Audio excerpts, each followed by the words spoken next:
Okay, I have something a little special today for you. I was able to go visit my friends Dawn and Janie Higgins, who are the driving force behind Petit Jean Raptor Rescue. I've known them for several years. I met them through the Arkansas Master Naturalists, and we've continued to be friends over the years. We share a love of natural or native plants and understanding the geology and archaeology and archaeoastronomy of Arkansas. And also we love raptor rescue. So I used to volunteer for a raptor in a wildlife rehab and rescue, and that rescue was absorbed into Petit Jean Raptor Rescue when Dawn and Janie took it over. They focus specifically on birds of prey. They are licensed and permitted to rehabilitate all birds of prey, including eagles. They have a large enough area that they can house eagles and do rehabilitation for those. I wanted to let you know that the videos of the birds were videos provided by Petit Jean Raptor Rescue. Part of their permitting is this is not a show place. This is not a zoo. This is a rehabilitation facility. So they want to minimize the contact with humans with these birds, particularly young birds. They don't imprint on the people.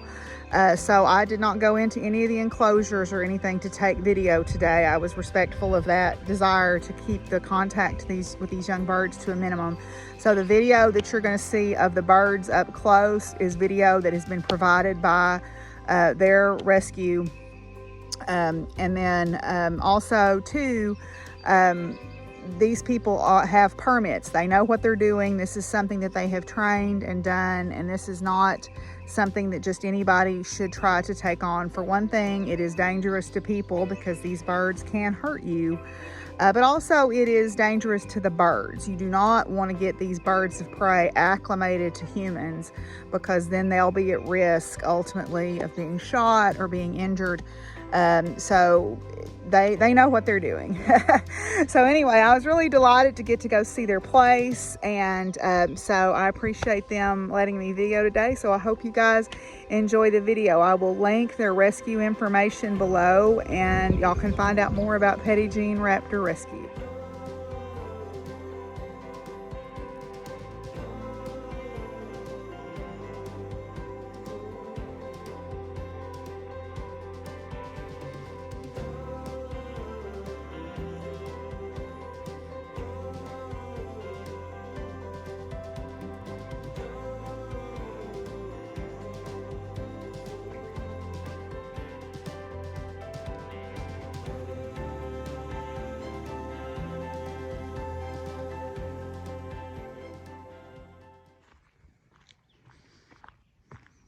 Our facility, it's made of materials that are specifically used for rehabilitating birds, that they can't hurt their feathers, and so we have vertical slats. The theory is that that birds think that these are essentially tree trunks and not prison bars. Mm-hmm. And so it works really well. They can't get caught in them. They can't get their wings caught in them. They can't get their feathers caught like you would in say if you had a wire cage or something Mm-hmm. like that. So everything is with safety in mind, because you don't want these birds that you're caring for to get hurt in captivity. Right. So the kinds of enclosures that you have them in is very important. And there are federal standards that are written out that describe how large the different facilities have to be depending on the species of the bird, its size, and that sort of thing. Mm-hmm. That up there because sometimes I'm down here and I got to open this door because it's good to keep it locked, obviously. And so I need to set something down, and I made this. Yeah. And it can be out of the way. You can fold it down if Yep. you want to. Do that. Yeah. Good job. So anyway, all this is federally protected under the Migratory Bird Treaty Act, the Migratory Bird Treaty Act. And people aren't allowed to mess with them, so you have to have a license to mess with them. Yeah. And so we do have a license, and that's why we're messing with them. Yay. An electrical meter down here, but what we do have is solar. I saw your solar panels on the roof. So it's just a little tiny solar thing, and This is one of 3 examining tables that we have. The other ones are counters in the house, kitchen counter and bathroom counter in the house. But if we were to get a bird and it was sick, we would bring it down here and check it out because the light's really good, get its weight, got all kinds of medical equipment both here and at the house, and decide what to do with it. And everything we get needs a record. So, for example, we have a bird in there, we have 3 birds in there. And they all have their records hanging on the wall or something like that, treatment records, etc. Yeah. We have to take their weights every day and measure out how much they've eaten and what we've done to treat them that day and that sort of thing. So that's very important, you know, so you know what's going on with those birds. And unfortunately, one of the federal rules is that you can't display patients. So we're not going to go in there and look at these screech owls, but you can see that they're in there, but we won't disturb them because that's a good way to lose your license if you do stuff like that. One thing that's odd that's going on right now, we have another enclosure back, several enclosures back here. You'll see that this is barricaded.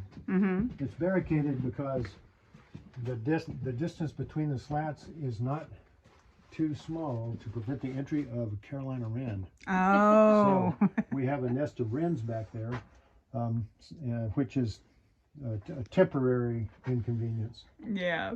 And then this behind this door here is our largest flight enclosure. It's big enough for eagles, but right now it has about 8 resident owls in there.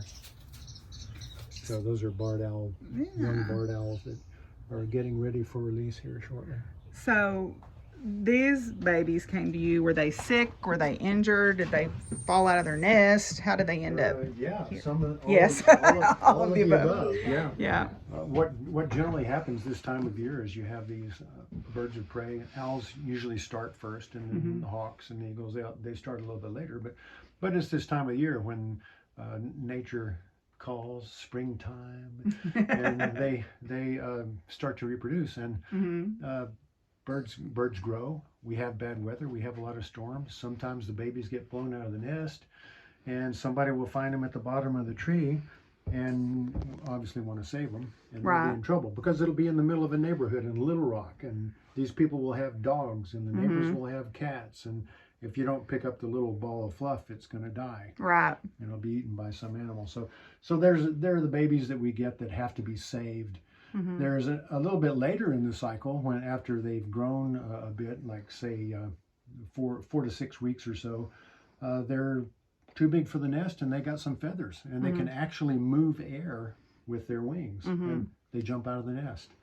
And so they can have a little bit of control and they can flop over to a branch and then they'll look down and there'll be another branch and they can flop to that. Well, eventually they get to the ground. And then they can't get back up so well. They can go down, but they can't go up. And at that stage, they're called branchers.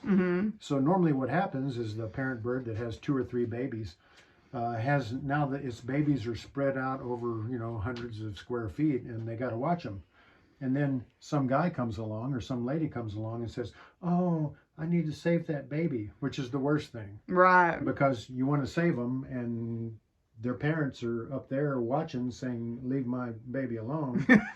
And there's nothing that the parent bird can do about it. So all these hawks and owls and stuff get kidnapped because people meaning to do the right thing don't let them be wild hawks. That's just what they do. Right. So in a case like that, we'll talk to the people and say, hey, really, that bird's in your backyard, but can you just put them over the fence on the other side so the parent will know it's there and we'll feed it and everything. Sometimes we run into the situation where it's just unsafe. Right. Too many dogs, too many kids with pellet guns, adults with pellet guns that like to shoot things. They just so you have to remove the bird from an unsafe situation, and then they come to somebody like us. So we have some of these owls that we have had that we've raised for, I don't know, 4 weeks, 5 weeks. We have some that we've only had for a couple of weeks.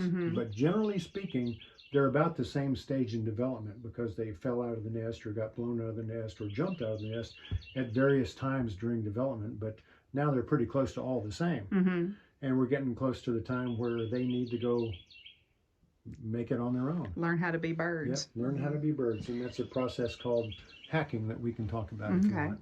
So now I know the little red tail is actually injured, isn't he? He got Yes. broken Got wings. Two So, broken Two wings. broken wings. so what happened? Did he fall out of the nest, or was he hit by something, or we just don't know? Don't or- really know.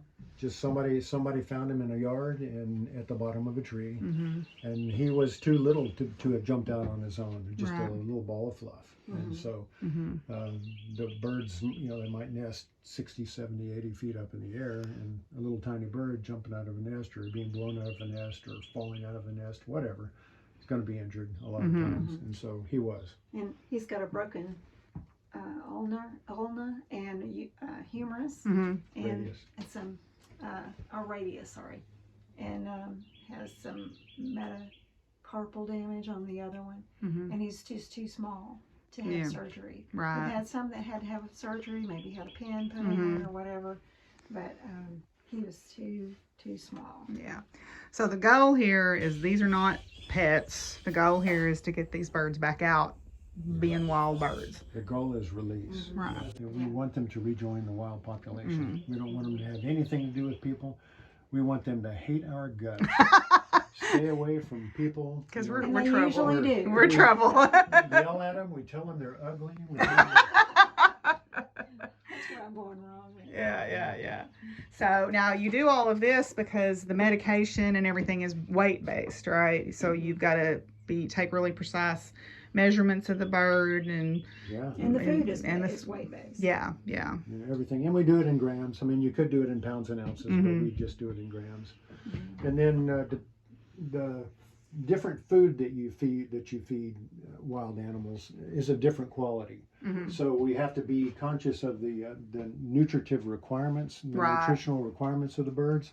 So this is just an example from one of the books that we use quite a bit. We generally feed these birds whole vertebrate mammals. So we don't feed them white-tailed deer, but if we did, you could get how many kilocalories per gram deer meat would produce. So we normally feed these things with arrows: a domestic mouse, a Norway rat of different sizes, and sometimes we feed rabbit. But generally speaking, about the best you can feed these things for nutrition is a Norway rat. So that's what we keep on hand quite a bit, Norway rats that are frozen and come from a biological supply company. Right. And then when it comes time to feed, we have them thawed and weighed and give them to the birds, either cut up or whole thing, depending on the age of the bird and its ability to tear apart prey. Right. Which of course is critical. So this is not something, okay, we talked about this already, they're not really pets, but there's a licensing process and a permitting process that you have to go through to be able to do this. It's not just something that people can do in their backyard. Yeah, that's right. The Fish and Wildlife Service is in charge of this kind of thing, enforcement of the Migratory Bird Treaty Act and things like that. So we have a license, which is right here, by the way, from the federal government to rehabilitate migratory birds. And so it's quite specific, the license that we have. It says that we can do eagles, hawks, falcons, caracaras, owls, and then somebody else who had a permit might have a songbird permit, or somebody might have a waterfowl permit or something like that. Someone may have a raptor permit but not be able to do eagles. Right. So it spells it all out, but you have to go through a certification process. It requires experience. It requires, taking courses at different educational programs, as you well know. So let's say somebody finds a bird. So we're out on a walk, or we're out and we hear our dog barking, and we go out and there's a bird.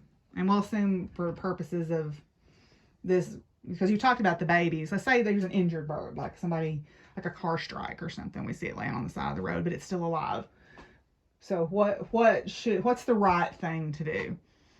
The right thing to do would be to get it still and quiet. Maybe if you can put it in a box, wrap it carefully, but being very mindful of wings and legs and things like that. Sharp, pointy parts. Sharp, pointy parts. Pointy parts are always a challenge, but getting it just in a calm place and cover it in a box and call a rehabber. And you can find that out by going to Arkansas Game and Fish. Yeah, like our Game and Fish Commission has a list, I know, and I figure most states probably have something similar.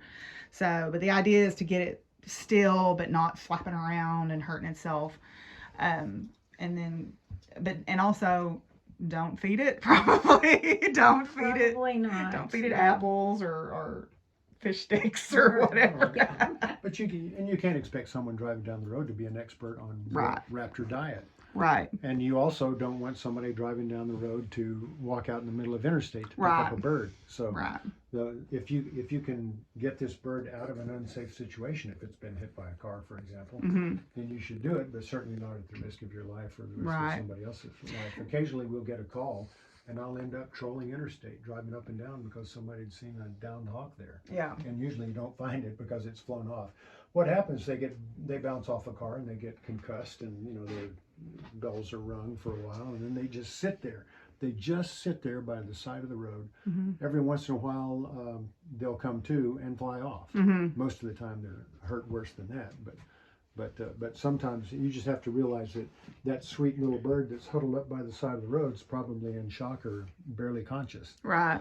And so what, I mean, I know this is probably a difficult question to answer, but like, say, what's the success rate if you find a bird that's been car struck and it's got, broken wing or something? Is that bird probably eventually going to be okay, or probably not? Is it like 50-50, Every case is different. I think it depends on so many factors. It's that is a hard question. Anytime that we get a call about an injured bird, anytime we get a call about an injured bird of prey, something serious has happened.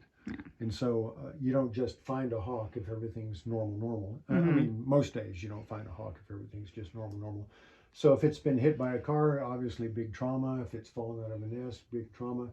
Sometimes you get a bird, and the moment, we had one of these yesterday, the moment you see it, it's going to have to be euthanized because there are certain injuries that rehabbers and veterinarians just can't fix. Yeah. I mean, it's usually if it were a human, like say I dislocated my shoulder, a doctor could fix me. A doctor can't fix a hawk with a wing that's yanked out of the shoulder joint. They just can't do it. There are too many factors that will keep them from doing that, and the wing has to support so much more than our arms do that it just can't happen. So every once in a while we'll get one of those cases where there's nothing we can do immediately. Right. So that's zero. Some days or some months we might get 5 calls like that. So we'd be 0 for 5 because federal law requires euthanasia for certain injuries in these birds, and there's just nothing that you can do about it. On the other hand, if you some months we might get 5 calls with vehicle strikes in which the birds just had concussions. And so we'll give them anti-inflammatory and drugs and just pain medications and put them in a nice dark place. And sometimes they recover in a week, and sometimes they recover in a day. And so those kinds of things, it might be 100% that can be released. But you really can't.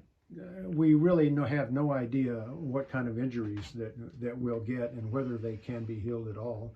If it's something that requires surgery and wing pins or just a break or something like that, birds heal a lot quicker than we do. You might remember when you were a kid, if you broke your arm, you'd be in a cast for 6 weeks. Yeah. Well, for a bird, it's 2 weeks max. For a baby bird, it's less than that. Wow. So their bones just grow so fast. And so if you have an injury like that, you'd think that we'd probably have to euthanize the bird, but no, it comes right back.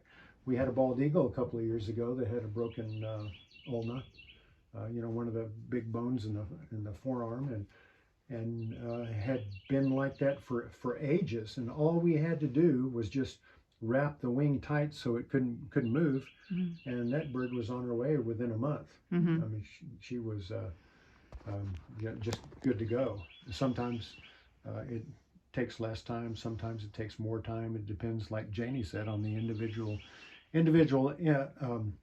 injury. Some people just don't even keep statistics. The federal government requires me to file a report every year on how many birds that we rehabilitate and what the disposition was. And if I had to guess, if we had a really, really good year, it might be about 50% of birds that got released to the wild. Some rehabbers don't even include the ones that are dead on arrival or that they have to euthanize on arrival and things like that. We throw all those numbers into the mix. But if you just didn't include the ones that were decreed euthanasia, then it'd probably be 60% or something like that. But if you include everything, we might in a good year be able to release half the birds that we get in. So we talked a little bit about like baby birds falling out of the nest. We talked about car strikes, but I know there's also things like barbed wire fences are really bad for birds, or gunshots are bad for birds, or rodenticides like poisonings and accidental secondary poisonings and things like that. So do you see mostly bird strikes, or do you see kind of an even mix of all those different? It's nowhere near even. Probably the most that we see, well, right this time of year, it's the nest, the young birds, the nestlings and the branchers, the fledglings that we see. But once baby season's gone, probably mostly it's car strikes, because somebody's in that car, or somebody sees the hawk by the side of the road and has enough presence of mind to want to save it and try to save it.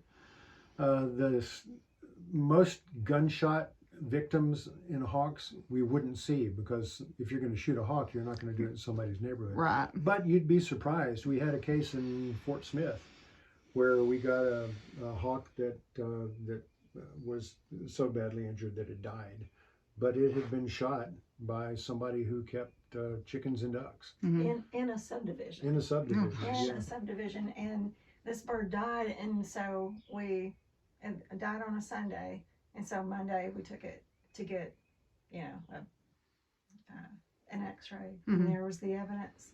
And in that case, you have to get law enforcement involved. Yeah, because that's a federal crime. And it's a legal requirement of our license. If we suspect some kind of illegal activity has caused a bird to be downed or wounded or injured somehow, it has to be reported to Fish and Wildlife Services Law Enforcement Division.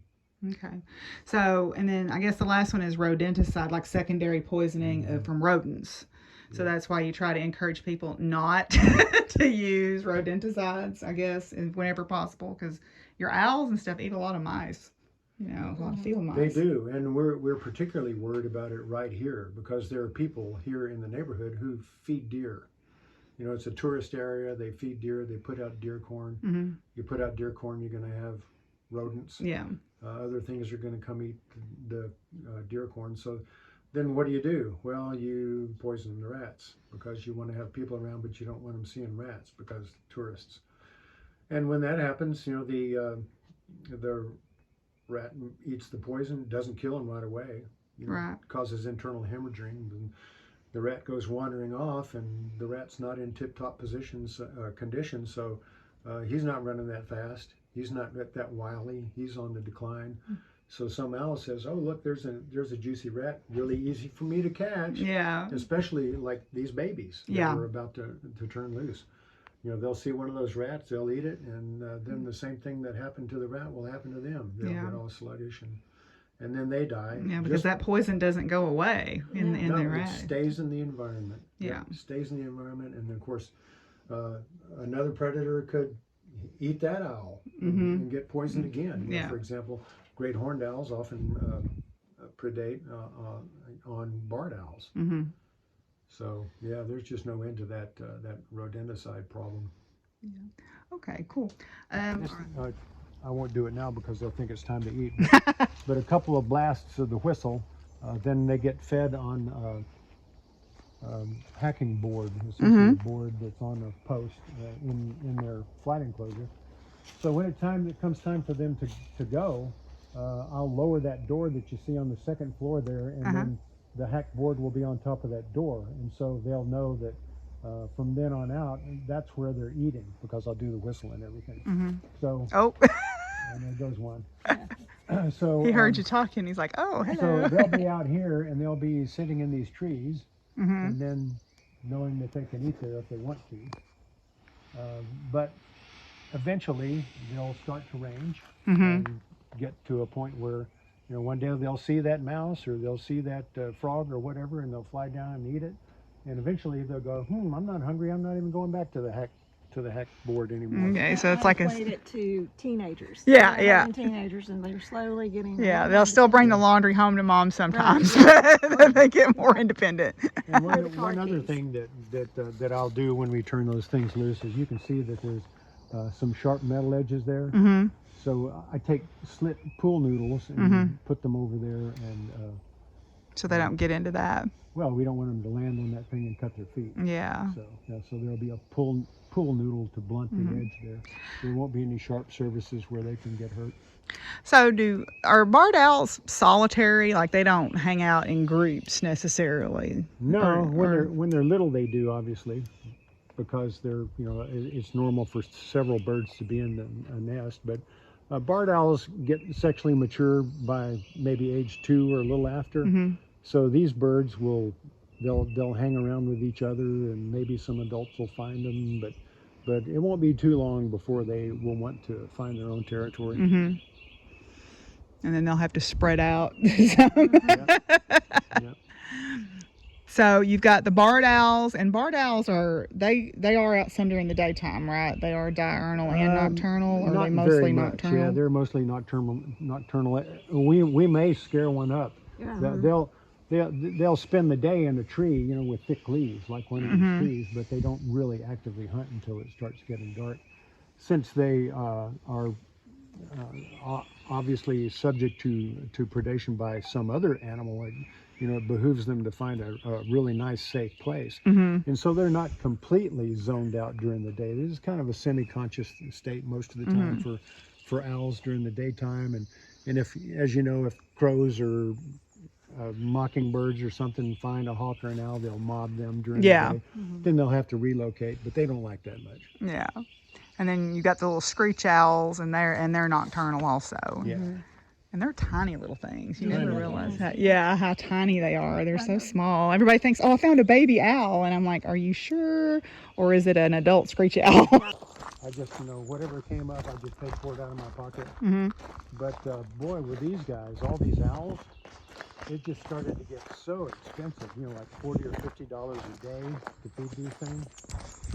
And so, since Lynn Slater gave up her nonprofit business for rehabilitation, she transferred it to us as a nonprofit, along with some money that people had donated. So Janie and I thought, well, that's a pretty good idea, and so we got a PayPal account for the nonprofit. Yeah. And then every once in a while, somebody will get on our Facebook page and send us $50 or something, which is really nice. Yeah, that's nice. We'll make sure and link all that on the video so people can go look. Because, this is all 100% volunteers and 100% charity donations. Nothing from the state, nothing from the federal government. It's just all out of the kindness of people's hearts to donate, or else out of our own pockets.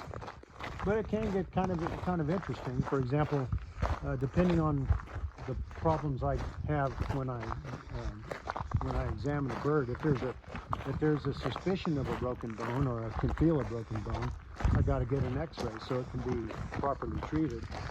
And if I go to a vet and do all the work myself, because most vets around here don't handle birds of prey, Right. then it still costs me $65 for the image. Yeah. And then if I go to a vet who does do birds of prey, that might be even more, or it might be less. You know, some vets are really good sports about all this, and they realize that they've got just as much in it as I do, and so they're happy to help. And ditto for surgery too. You know, obviously I'm not a vet and don't do surgery. I can do a lot of different treatments that are superficial or administer certain medicines, but surgery, no, I can't do that. So that's another expense. And since you own dogs and horses and cows and everything else, Yeah. you probably understand how expensive a vet can be Oh, yes. if surgery is required. It's the same thing with birds of prey, obviously. Are reptiles and amphibians, because they're generally not very fast. Right. And so rats and mice are pretty quick. frogs hop, but if you're attacking from above, a frog doesn't have much of a chance against a hawk or an owl. And you'd be surprised how many relatively impressive birds of prey eat small things. Like it's not above a red-tailed hawk to eat a big bug or a beetle or something like that. And likewise, barred owls will eat things that they catch on the shore of the pond. And occasionally somebody will say, yeah, well, I saw an owl catch a fish. You know, there's some owls that can even catch fish. But anywhere, you know, you can see that we have a pretty rich forest here, a lot of good soil under our feet. You can feel it's nice and spongy. And so we just have more critters here running around in the woods than you could shake a stick at. And it's a really good environment. And there goes a barred owl. Did you see it? Yeah, yeah. I can zoom in. And that could very well be one of our owls that we've turned loose here. So do you generally let them go here, or do you try to take them back where you found them? When you release them, what's sort of your, or just whatever seems like right at the time? It depends on a lot of different circumstances, Deborah. If it's an adult, like say this owl right here were to show up as an injury that we had to treat, since it's an adult and an adult of breeding age, we would take every pain that we could possibly take to get it back to where it originally came from. Because these birds have their own ranges, they have mates. I'm not getting a very good picture of her. That's too bad. She's hidden so well. Yeah.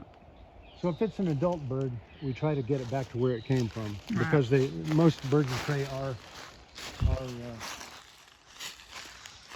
mated for life.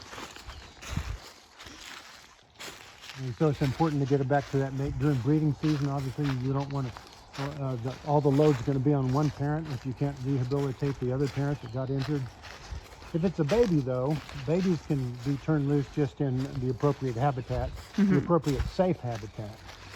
So, for example, where we're going is where I have the hatch box that I'm going to use for the screech owls. It's just a good habitat, so they'll be able to find lots to eat around here. You can see just there's everything as far as biological habitat for different, not just the predator, but for the prey as well. So the little birds will be hanging around here for a while, learning to hunt. Then once they learn to hunt, then they'll be catching enough stuff on their own and they'll go away. And then eventually they'll end up in their own territory. So that's a big difference. Young birds you can turn loose in suitable habitat. Another situation that is different is danger. So if you rehabilitate a hawk that's been shot, you don't want to take it back to where you got it. No. Obviously there's some bonehead who's shooting hawks there in violation of every law there is. So you'd want to take it to a different habitat, realizing that as soon as you turn it loose, it's probably going to be in conflict with another bird of prey, because that's somebody's territory. Right. So this is a hack box that I put up for the screech owl, and as you can see, if you're a bird and you're in this place, then there's plenty of room for 3 screech owls that are, you know, a little bit bigger than my fist. And so they're going to be in here during the day for safety. And so they're in here during the day, and they can be in the dark corner, but there's enough the same kind of slats as we had in the mews and the flight enclosures, so they'll be able to see out pretty well. And the theory behind hacking is that they get used to being in a specific place in perfect safety. So they're in here, they're safe, they can't get out, nothing can get in to get them. And then once they're acclimated to this particular area, I mean, they'll hear all the noises, they'll see the pond, they'll see birds playing in the trees and squirrels running around and stuff like that. And so they'll realize after a few days that this is home. Then when the time is right, whenever that decides to be, probably after a few days of getting them habituated to this, then I open the door and put food here. Before that, will have been putting food in there as their cage. But then they'll put food here, and then they'll realize that they won't fly out right away, but they'll just look around and they'll step out, and they'll walk around the porch, and they'll nibble on the mouse that I put there, and then they'll go, hey, wait a minute, I bet I could fly over to that tree. And yeah. so then they'll start branching out, because these birds are flight capable already. They're not branchers anymore. They're ready to go. They're fledglings. So they're ready to go, and they'll hopefully hang out here until they learn to hunt on their own. Every night, every day and every night when I feed them, they'll be eating here until they decide that they can get their own food and are able to get their own food. So hacking is just a safe way to let nature do its thing. I'm not a bird. I'm not teaching them to hunt. I'm not showing them how to hunt. I'm not, offering them prey or anything like that. I'm just giving them a safe place with food, with guaranteed food, that they can stay at as long as they want, or as long as they need to. It's not a matter of wanting, but they can stay here in this safe place as long as it takes, and be fed every night until they figure out how to do it. And normally, hacking can take several months. It can take weeks, but it can also take as much as months. Yeah. It just depends on the individual birds. But will be our first experience with screech owls. We've done barred owls, we've done great horned owls. Screech owls ought to be the same way, except that they have so much more prey available that they can eat that they should do really well here. I mean, there are cricket frogs down there at the pond, that they can probably catch by the dozens. There are dragonflies. There are, little voles everywhere, and lizards and snakes, and so. Yeah, there's a bullfrog. Yeah. A bullfrog would be a little big for them. A bullfrog could probably eat them. I was going to say a bullfrog might eat them. But there will be enough stuff around here. It should be a rich enough environment that they'll do well. I mean, look, it's just a really good place. Yeah. So what's the territorial range on like a screech owl, for example? I wouldn't know. I don't have any idea. I suppose there's probably some average that a biologist would say, like a screech owl has a 4 square mile, whatever. But if there's a lot of prey and the area can support more than one screech owl, it would. There was a place, you asked me some time back how I kind of got into this.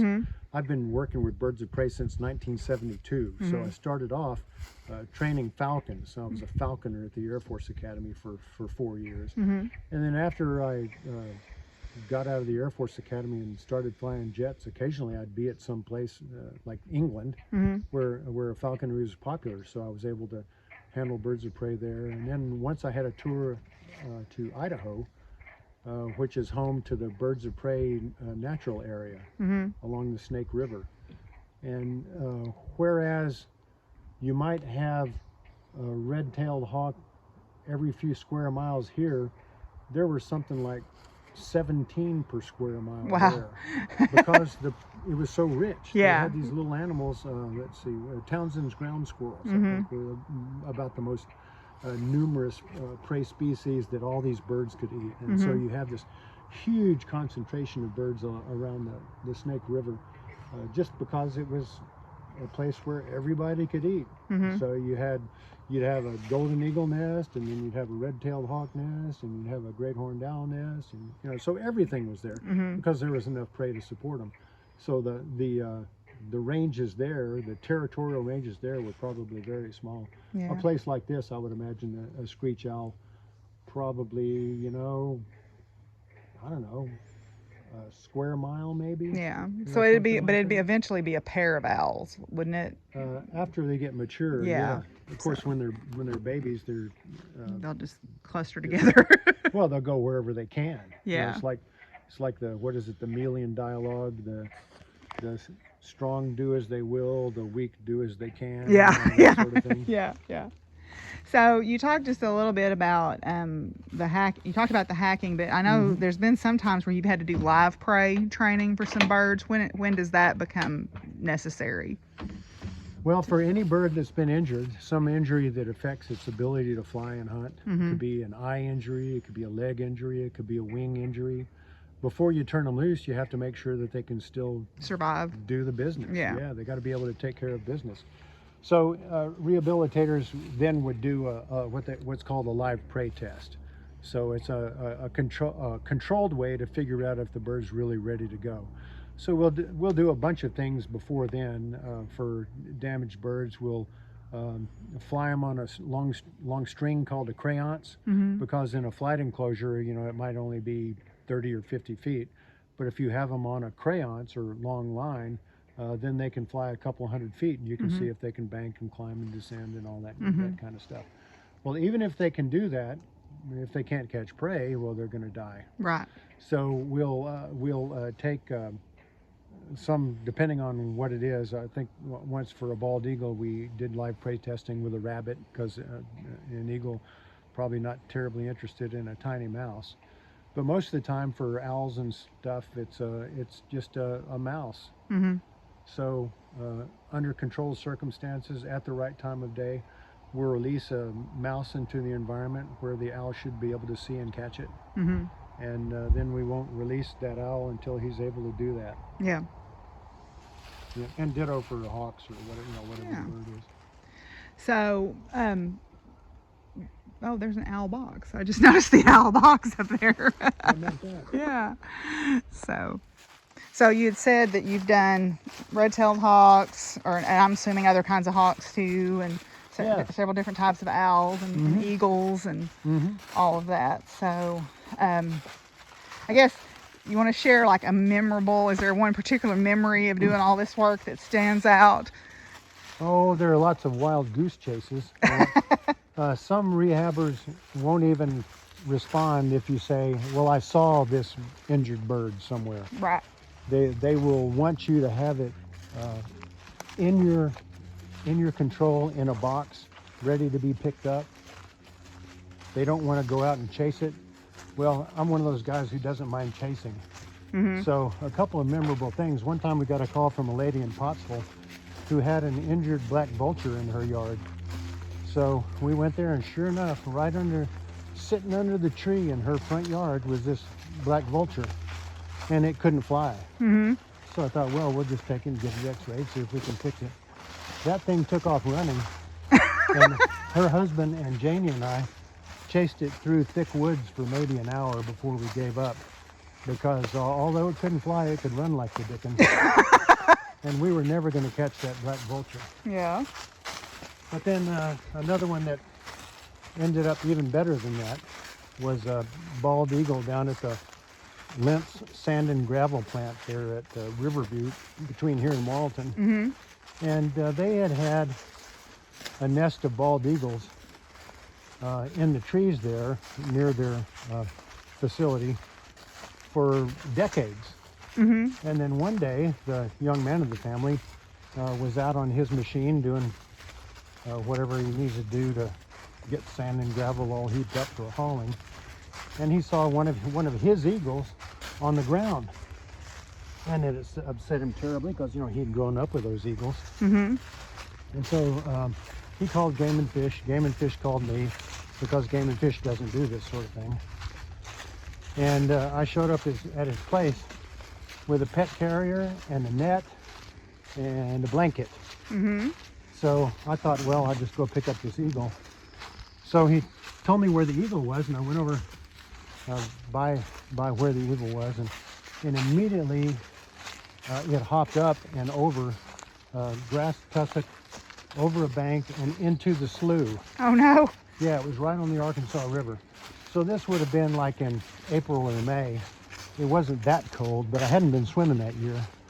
So for the next half hour, 40 minutes, I was chasing this eagle through the slough and down timber and everything, and it would get up on a branch, and then I'd swim over and get up on the branch, and then it'd go somewhere else. Finally, it got up to the bank where it was out of water. There wasn't any more water it could go to, because the bald eagles are eating going. They like water. But now I had him cornered against this bank, and so I asked the young man to go get this bedspread or sheet that I had brought and see if he could throw it over the eagle when I got it up on the bank. And he did. And so the merry chase was over. We brought that eagle home and couldn't find anything wrong with it immediately. But I took it out over to the Winthrop Rockefeller Institute, where they have a lot of nicely manicured lawn, and put it on the long line and asked it to try to fly, and videoed it in slow motion so I could see what was wrong with it. And sure enough, it had a problem with one of its wings, and that's why it couldn't fly. Ended up being a break in one of the wing bones. And so I took it to my favorite vet, and she got it all wrapped up all right. And then after about a month's R&R, we took it back to the Marlton Sand Plant with an audience. So I had an audience of the guide who'd helped me get the eagle, and one of our local veterinarians and her kids, and Janie was there. So I figured that we'd turn loose of this eagle on a promontory overlooking where its nest tree was. So open the pet carrier, everybody's watching.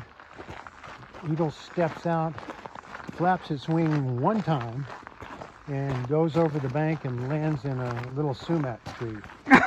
Little tiny sumac tree, about 5 feet from the pet carrier. I mean, it was nothing.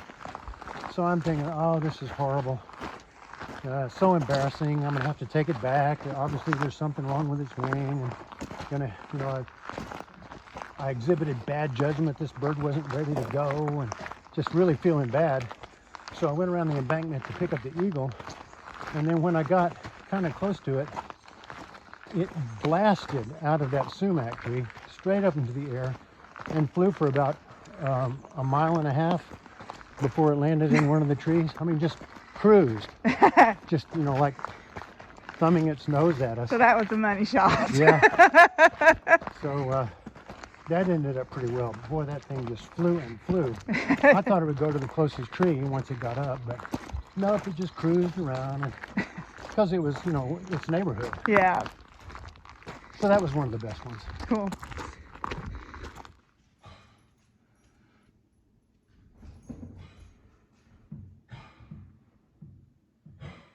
Sure, there's an organization called the International Wildlife Rehabilitation Council, IWRC, that runs all these courses, including the basic rehab course that you took. Yeah. And so now during the age of COVID, there's tons of stuff online, including that basic course. So there are all kinds of things online that will prepare you for, with all the background knowledge you need to do, or some of the background, obviously not all of it, to do rehab. And there are some sites for universities, like University of Minnesota has one, has a Raptor Academy, I think they call it. And then Cornell University has really good bird education stuff. Probably the best thing that somebody could do, though, is try to get some volunteer experience with another rehabber. Yeah. So if you lived in the Conway area, a little bit north of El Paso, there's Raptor Rehab of Central Arkansas, run by Rodney Paul, and he has a pretty robust volunteer force. So somebody could go there and volunteer. Yeah, several of our students actually go there. So yeah, so that'd be pretty good. If you're a falconer, you already have experience that would enable you to be a good bird rehabber. And it's not just raptors. I mean, you can rehabilitate anything or any bird. In the whole state, there are maybe 6 people who do raptor rehabilitation, and just a few more who do songbirds, and a few more who do shorebirds and water birds. So any number of disciplines or rehabilitation rabbit holes you could go in if you wanted to. Yeah.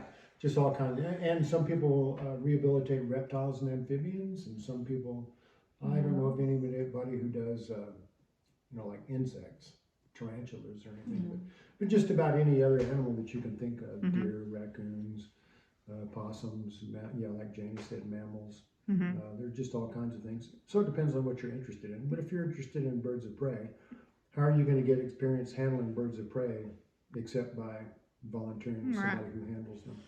Yeah, and most places are willing to take on good, responsible volunteers. So, well, I know you have to go pick up a kestrel. So thank you guys for visiting with me. And I'll put this up and we'll link everything to y'all's rehab down below. If people are interested, then go check it out. And there'll be a donate thing down there too. So, Amen. All righty, thanks.